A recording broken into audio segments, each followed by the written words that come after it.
Assalamualaikum warahmatullahi wabarakatuh. Ketemu lagi dengan saya Miss Eka. Kali ini kita akan mulai pembelajaran IPA ya teman-teman ya. Di kelas 7 untuk hari pertama ya. Bagaimana kelas ya teman-teman belajar IPA-nya? Siapa di sini yang kelas 6-nya, kelas 5-nya suka pelajaran IPA? Saya. Ya, dulu Miss Eka suka pelajaran IPA, makanya jadi guru IPA ya. Semoga teman-teman juga nanti bisa mengikuti ya. Di kelas 7 kamu nanti akan belajar IPA mirip-mirip dengan matematika ya. Itu beda seperti SD, tapi jangan sedih. Bisa dipelajari. Kalau di SD pembelajaran IPA-nya ada apa aja? Ekosistem, terus pencernaan, terus pencemaran, kayak gitu kan ya, pembentukan hujan, itu di SD. Nanti di SMP juga masih ada, tapi lebih meningkat lagi materinya ya teman-teman ya. Nah, kita lihat dulu ya, belajar apa sih kita hari ini. Udah pada siap bukunya? Ini buku IPA-nya kayak gini ya.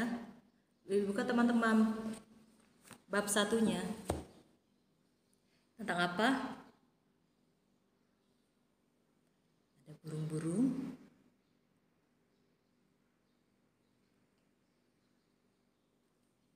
materi pertama itu tentang objek IPA dan pengamatannya.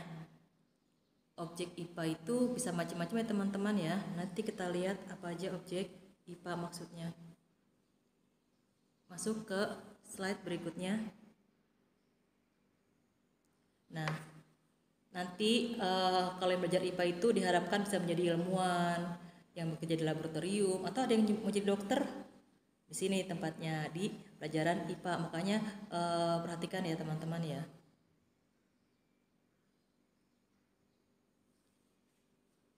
IPA itu di SMP itu meliputi ada 3 bidang ilmu pengetahuan, yaitu ada biologi, kimia, sama fisika. Juga ada ilmu tentang antariksa, bumi dan semestanya. Itu juga dipelajari di pelajaran IPA. Kalau biologi itu belajar tentang apa?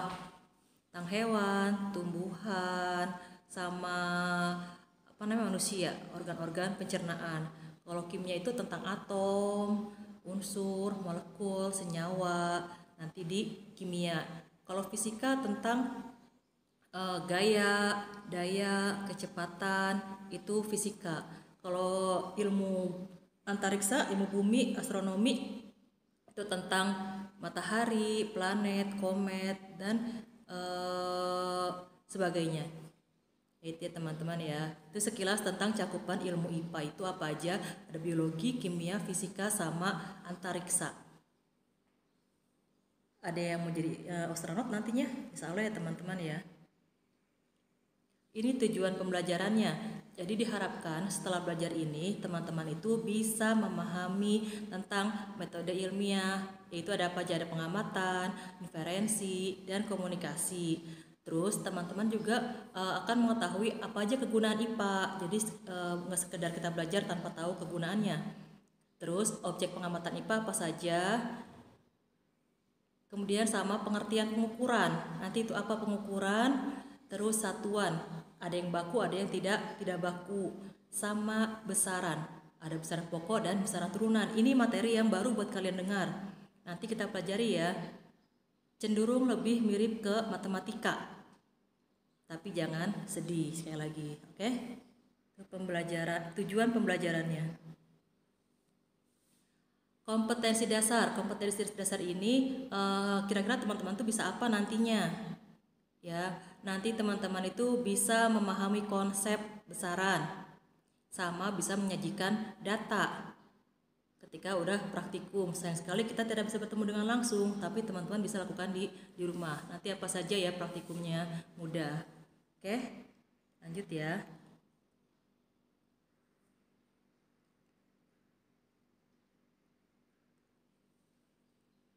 Penyelidikan dalam IPA itu meliputi 3 aspek: pengamatan, inferensi, sama komunikasi. Pengamatan itu atau kita kenal juga dengan observasi. menggunakan 5 panca indera kita. Itu apa aja? Mata, hidung, telinga, kulit, dan lidah. Semuanya untuk mengobservasi atau mengamati.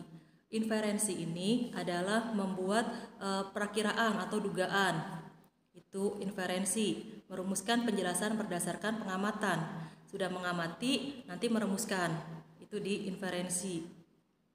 Terus mengkomunikasikan. Setelah teman-teman merumuskan masalah, nanti bisa mengkomunikasikan, yaitu adalah menyampaikan kepada teman-temannya yang lain dalam bentuk tabel, grafik, atau gambar. Seperti ini.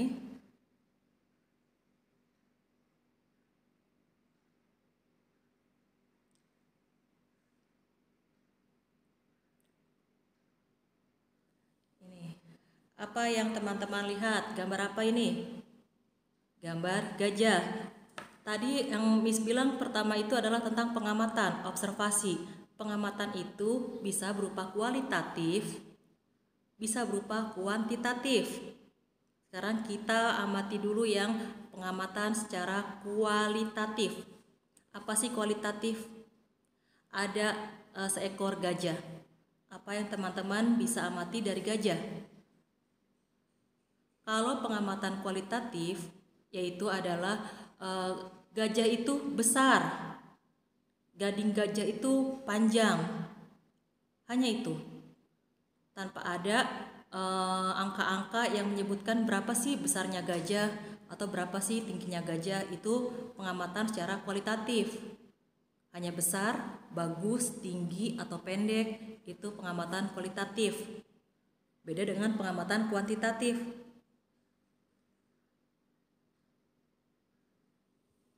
Ini pengamatan kuantitatif, sama objeknya gajah. Tapi kalau tadi kualitatif hanya bilang gajah itu tinggi, gajah itu berat, gajah itu panjang misalnya. Tapi nggak mengukur berapa tingginya, berapa masanya, berapa panjangnya. Kalau pengukuran kuantitatif itu diukur, ada angka-angkanya sama ada satuannya. Misalnya gajah tingginya 2,5 meter. 2,5 itu ada nilainya nih, 2,5. Ya, misalnya 2,5 meter. Itu tingginya gajah. Tinggi gajah 2,5 meter. Nggak kelihatan ya mungkin teman-teman ya. Nanti di sini tinggi itu adalah, ini ada nilainya. Ada nilainya, juga ada satuannya. Itu yang dinamakan kuantitatif. Ya, jadi ada nilainya, bukan hanya sekedar tinggi atau hanya sekedar berat gitu ya. Itu. Terus masa itu beda dengan berat ya teman-teman ya. Masa itu kilogram satuannya. Ini gajah dalam bentuk ton, sangat besar, jadi dalam bentuk ton. Sama panjangnya diukur misalnya 5 meter, itu gajah. Paham ya teman-teman ya? Kalau kualitatif itu nggak ada angka-angkanya, nggak ada satuan meter atau ton atau kilogram, itu nggak ada. Kualitatif itu tidak ada. Kalau kuantitatif itu ada, ya, ada angka-angkanya, bisa diukur. Ya, lanjut.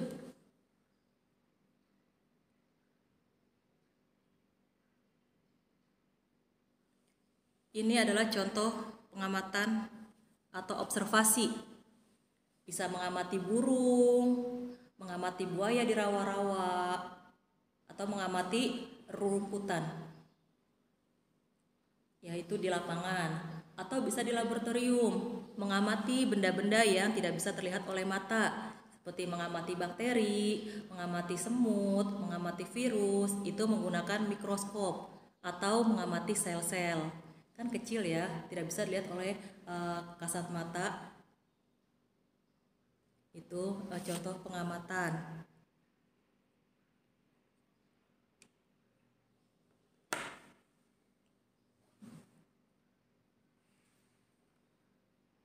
Ini contoh inferensi atau perkiraan.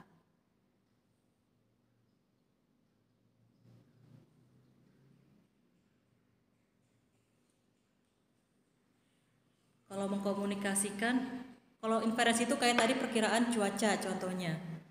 Mengkomunikasikan setelah teman-teman telah melakukan percobaan, teman-teman menyampaikannya di depan guru atau di depan teman-teman yang lainnya. Apa yang telah kamu dapatkan dari percobaan itu disampaikan di depan umum. Itu namanya apa? Mengkomunikasikan. Oke? Lanjut. Nah sekarang setelah belajar IPA, kita nggak mungkin nggak tahu, nggak ada gunanya itu belajar IPA. Jadi buat apa kita pelajari? Kita bubarkan saja belajar IPA-nya kalau nggak ada manfaatnya. Ternyata banyak manfaat dari mempelajari IPA dan mempelajari ilmu yang lain teman-teman juga ya. Ini contohnya IPA. Apa aja manfaatnya? 1. Meningkatkan kualitas hidup. Jadi kalau kita sudah mempelajari IPA, kita mengetahui tentang pencernaan misalnya. Pencernaan kita ada organnya mulut, kerongkongan, lambung, usus sampai ke anus. Kita sudah tahu penyakit-penyakit apa nanti yang akan menyerang kita sehingga kita bisa menjaganya. Jadi lebih meningkat kualitas hidup kita. Jadi misalnya sakit diare itu menyerang ke usus ya, karena misalnya terlalu banyak makan pedas. Jadi kita perlu tahu itu setidaknya apa? Jangan memakan pedas sehingga melukai dinding usus kita, nanti jadinya diare. Ya, gitu maksudnya meningkatkan kualitas hidup. Ya, kita tahu pernafasan organnya apa aja dari mulai hidung sampai ke alveolus paru-paru. Sudah mengetahuinya, jadi kita bisa menjaga kesehatan organ pernafasan kita. Itu ya contohnya. Ini berikutnya bisa memahami berbagai hal di sekitar kita. Misalnya kita melihat ada serangga di sekitar kita. Itu serangga apa ya? Gitu misalnya. Kita jadinya ingin tahu. Kalau anak-anak sekarang namanya kepo ya, ingin tahu serangga. Oh itu semut. Kok semutnya beda? Misalnya kayak gitu ya. Tapi kita lihat lagi apakah semutnya sama kakinya. Kaki semut ada berapa?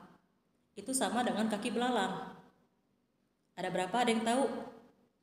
Kakinya itu ada 6 atau 3 pasang. Ya, jadi kita memahami. Oh, terus misalkan kita melihat di sekitar kita ada kipas angin. Kipas angin itu kok bisa mutar? Kira-kira apa yang membuat dia berputar? Apa kira-kira? Karena ada motornya, Miss, alias mesinnya. Ya, ada mesinnya. Tapi kalau nggak ada listrik, nyala tidak? Tidak nyala. Jadi makanya nanti juga akan dipelajari tentang listrik di IPA juga. Kita memahami kehidupan kita sehari-hari dengan belajar IPA ya, gitu maksudnya. Berikutnya, menyelesaikan masalah. Dengan mempelajari IPA, kita dapat menyelesaikan masalah. Misalnya itu kita punya sakit. Sakitnya itu adalah sakit lambung karena telat makan. Oh, kita belajar Mas Eka misalnya kayak gitu kan. Sakit perut emah itu menyerang apa misalnya? Menyerang lambung. Karena apa misalnya? Karena makan asam. Jadi atau karena stres, kurang istirahat, jadinya lambung kita itu asamnya meningkat. Jadi kita sakit lambung. Jadi kalau kita ada mengetahui itu bisa menyelesaikan masalah kita. Kita kasih basa. Nanti ada asam basa ya. Di IPA itu ada asam basa. Karena lambung kita asam, kita beri penetralnya berupa basa. Berupa apa? Obat mah. Obat mah itu basa sifatnya. Jadi ada asam, ada basa, jadinya netral, sembuh lambung kita. Kayak gitu ya, bisa menyelesaikan masalah karena kita punya ilmunya. Itu ya, nanti kita perdalam lagi ya. Berikutnya, bisa berpikir secara logis dan sistematis. Orang IPA itu pikirannya adalah berpikir logis. Tidak ada yang mistis. Misalnya, kipas berputar itu karena ada listrik. Ada mesinnya. Itu logis tidak? Itu logis. Beda kalau misalnya berpikiran mistis. Kipas berputar karena ada kekuatan gaib. Logis nggak? Tidak logis. Masa ada kekuatan mistis? ya, atau enggak lampu itu hidup karena kekuatan gaib. Ya nggak mungkin juga, karena ada listriknya juga kan. Atau enggak sebaliknya mati gara-gara kekuatan magic misalnya gitu, enggak. Ya, itu semua itu ada ilmunya yang bisa dipertanggungjawabkan oleh akal dan pikiran, dan sistematis. Sistematis itu artinya apa? Urutannya apa? Nggak mungkin kan awalnya kita punya masalah langsung kita selesaikan. Kita itu punya masalah apa, nanti kita cari sumber-sumbernya sehingga kita bisa menyelesaikan masalah. Langsung dari masalah langsung selesai masalahnya, enggak. Harus ada tahapan-tahapannya apa bisa menyelesaikan masalahnya. Ya, nanti ada percobaan pun ada tahapan-tahapannya. Melakukan percobaan pernah praktikum tidak di SD-nya. Jadi misalnya menggunakan mikroskop, nggak langsung menggunakan mikroskop. Tapi apa? Dirangkai, dibawa dulu mikroskopnya, terus dirangkai, baru kita bisa mengamati. Nggak langsung ujuk-ujuk bisa kita mengamati dengan mikroskop. Ada tahapan-tahapannya. Ya, langkah-langkahnya itu jelas.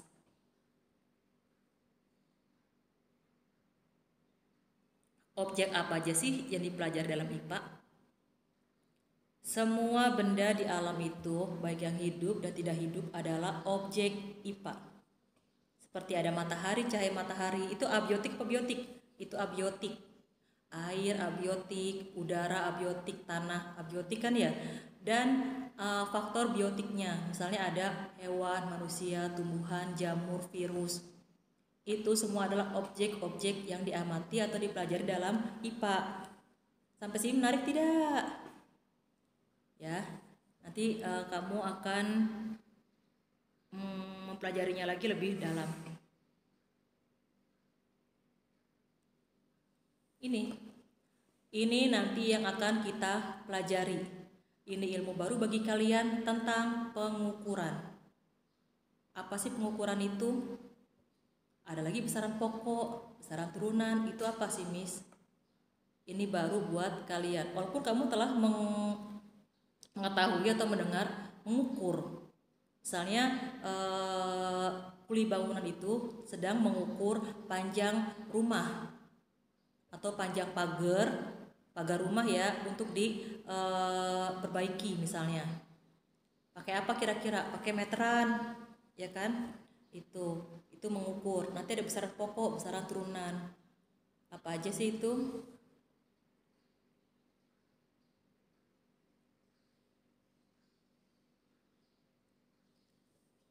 Ini pengukuran. Mengukur atau pengukuran merupakan kegiatan membandingkan suatu besaran dengan besaran lainnya yang diukur dengan alat ukur yang digunakan sebagai satuan. Jadi ada alat ukurnya, bisa penggaris, bisa timbangan, termometer, atau arloji untuk menghitung waktu. Ya, jam. Itu alat ukurnya. Jadi mengukur itu adalah membandingkan suatu besaran dengan besaran lainnya. Nih, misalnya mengukur tinggi badan menggunakan meteran. Ini adalah alat-alat ukurnya. Ada timbangan, ada jangka sorong, mikrometer sekrup, gelas ukur, ya, itu penggaris. Itu adalah alat-alat ukur untuk mengukur besaran. Besaran apa saja? Nanti kita lihat.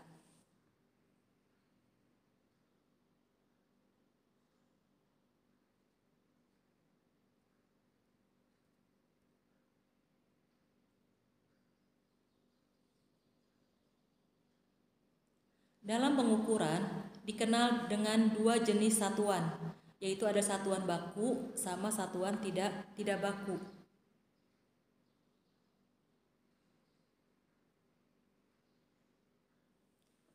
Satuan baku adalah satuan yang dapat diterima oleh banyak orang secara internasional.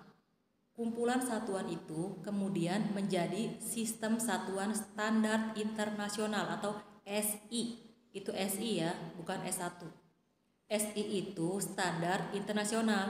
Jadi standar yang mudah dibakukan secara internasional, secara global. Misalnya apa namanya, panjang papan tulis ini, belakangan ada papan tulis, adalah misalnya 2 meter.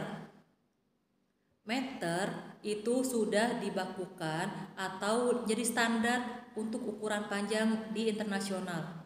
Mau di Jerman, mau di Belanda, di Mekah, Indonesia, Papua Nugini, Timor Leste, semuanya satuan panjang adalah meter. Jadi telah apa? Telah menjadi kesepakatan ya, namanya standar internasional atau SI. Itu satuan baku.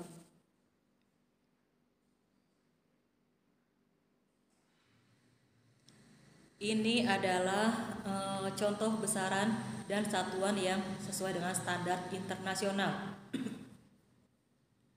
Misalnya untuk massa, satuannya itu adalah kilogram, untuk panjang meter, untuk waktu adalah detik, kuat arus listrik ampere, temperatur atau suhu Kelvin, jumlah zat mol, intensitas cahaya kandela.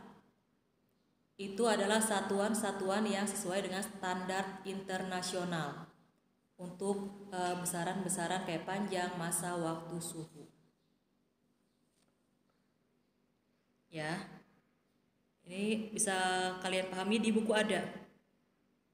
Nanti bisa kamu baca lagi. Jadi standar internasional itu adalah standar satu dunia ini. Sepakat untuk menyatakan satuan massa misalnya kilogram. Itu berlaku di seluruh dunia. Sedangkan ada juga satuan yang tidak baku. Seperti apa? Seperti depa. Ini depa. Depa itu kayak gimana depa? Begini. Misalnya panjang papan tulis ini adalah 3 depa. Ini tidak baku ya, karena apa? Depa orang itu beda-beda. Lihat dari gambar ya, yang perempuan sama laki-laki beda panjang depanya. Ya, anak yang tingginya besar pasti akan beda dengan yang tingginya lebih rendah. Panjang depanya juga. Depa pakai tangan gini ya. Itu depa. Ada lagi pakai jengkal. Jengkal kayak gini jengkal. Misalnya panjang buku ini misalnya berapa? 1 jengkal, satu jengkal setengah, dia bisa satu jengkal setengah misalnya. Itu dengan jengkal. Ini tidak baku karena ukuran jengkal setiap orang itu berbeda-beda. Ya, jadi tidak baku. Beda sama tadi satuan untuk meter. Langkah, ada juga yang pakai langkah. Misalnya mengukur panjang kelas pakai langkah. Jadi kamu melangkah. Misalnya si A melangkah panjang kelasnya ini adalah 10 langkah. Sedangkan si B dengan tinggi besar dia melangkah hanya sekitar 8 langkah, pasti akan beda.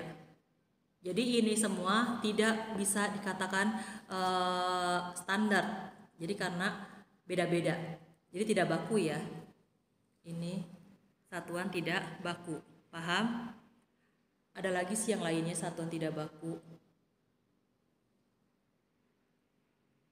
Misalnya menghitung volume air. Pakai apa? Pakai gayung misalnya. Volumenya 2 gayung. Gayung yang mana? Kan gayung beda-beda. Misalnya kayak gitu ya. Misalnya ngukur volume apa ya misalnya ya? Volume air minum. Pakai botol. Botolnya pun beda-beda. Jadi nggak bisa jadikan patokan ya.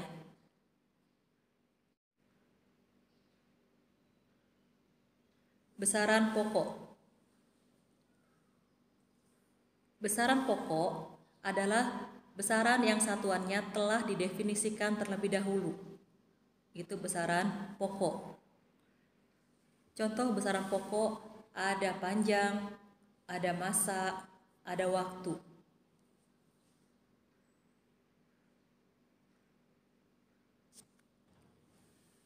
Ada 7 besaran pokok, ini yang wajib kalian hafal ya.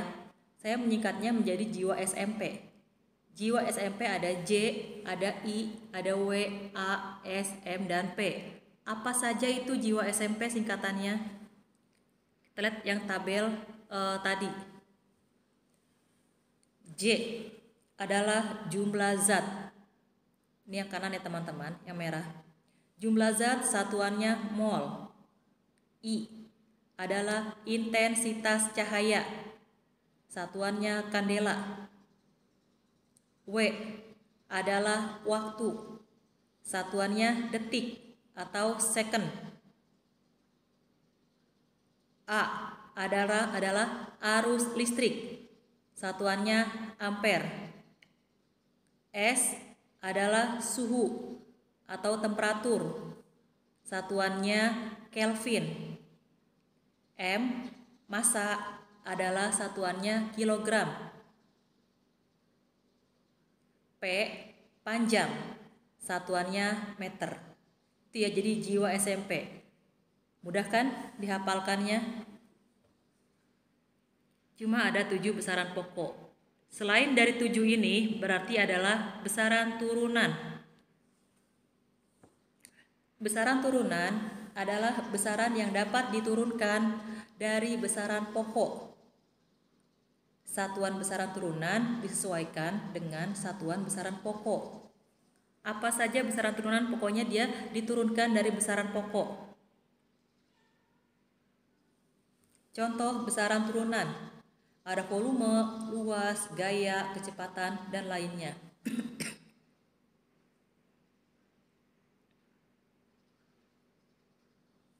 Ini contoh besaran turunan dan satuannya. Ada luas. Luas diturunkan dari panjang. Satuan luas meter persegi. Ada volume diturunkan dari panjang. Satuannya meter kubik. Meter pangkat 3. Ada massa jenis rho. Satuannya adalah kilogram per meter kubik. Diturunkan dari massa. Besaran massa. Kecepatan satuannya meter per sekon. Diturunkan dari panjang dan waktu. Percepatan satuannya meter per sekon kuadrat. Diturunkan dari kecepatan dan waktu. Waktunya besaran pokok. Gaya satuannya newton atau kilogram meter per sekon kuadrat. Itu diturunkan dari massa dan percepatan. Usaha atau energi diturunkan dari gaya dan perpindahan.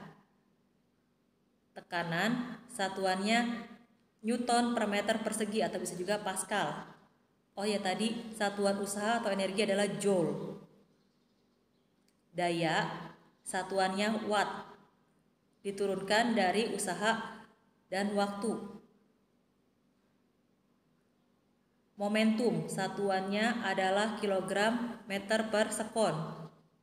Diturunkan dari massa. Ini contoh besaran-besaran turunan. Besaran yang satuannya diturunkan dari besaran pokok. Yang 7 tadi besaran pokok, selain dari 7 adalah besaran turunan. Ada luas, volume, massa jenis, kecepatan, percepatan, gaya, usaha, tekanan, daya, momentum. Itu adalah besaran turunan. Nah, sekian teman-teman materi dari saya tentang besaran, satuan, sama pengukuran. Ini ada kuisnya.